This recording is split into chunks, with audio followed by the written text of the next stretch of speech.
प्रभु आगे सुनिए। चंद्रसेन की बातों को सुनकर देवदूत कहते हैं, राजकुमार, तू बड़ा मूर्ख है। यह संसार है, यहाँ इंसानों का आ जाना लगा रहता है। इस शरीर को एक दिन सबको त्यागना पड़ेगा। तू भी इसे जानता है। इस संसार में कोई भी किसी के साथ नहीं आता और ना ही किसी के साथ जाता है। फिर भी तुम मूर्खों की तरह यह बात कर रहे हो। अगर तू जीवित रहेगा तो बहुत सारी रानियां तुझे मिलेगी, इसलिए मेरे कहने पर मरने का विचार छोड़ दो। इस मानव शरीर को प्राप्त करने के लिए देवता भी बेहद इच्छुक होते हैं, तो फिर इस शरीर को क्यों नष्ट करना चाहता है?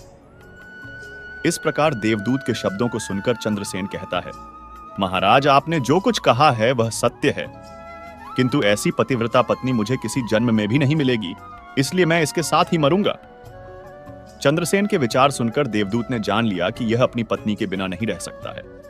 तब देवदूत ने चंद्रसेन से कहा, राजकुमार, तेरी पत्नी को जीवित करने के लिए केवल एक ही उपाय है। अब तुम मेरी बात को ध्यान से सुनो। यदि तू इस उपाय को कर सकता है तो तेरी पत्नी जीवित हो सकती है। फिर चंद्रसेन ने कहा, महाराज, आप जो कुछ भी कहेंगे वह सब करने के लिए तैयार हूं, केवल मेरी पत्नी को जीवित कर देना।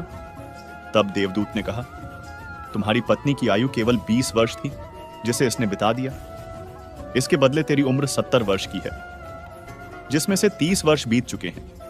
तेरे जीवन काल में 40 वर्ष अभी बाकी है, यानी तुझे 40 साल और जीने का अवसर है। यदि तू अपनी पत्नी को आधा अपने जीवन का समर्पण कर देता है तो तुम दोनों की आयु समान हो जाएगी।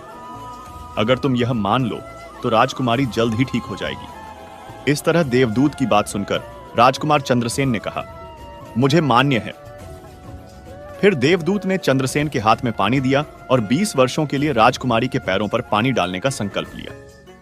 अब जैसे ही चंद्रसेन ने संकल्प किया कि वह जल को रानी के पैरों पर डालेगा, देवदूत ने कह दिया, पानी को पैरों पर डालने से पहले मेरी एक बात को ध्यान से समझ लो।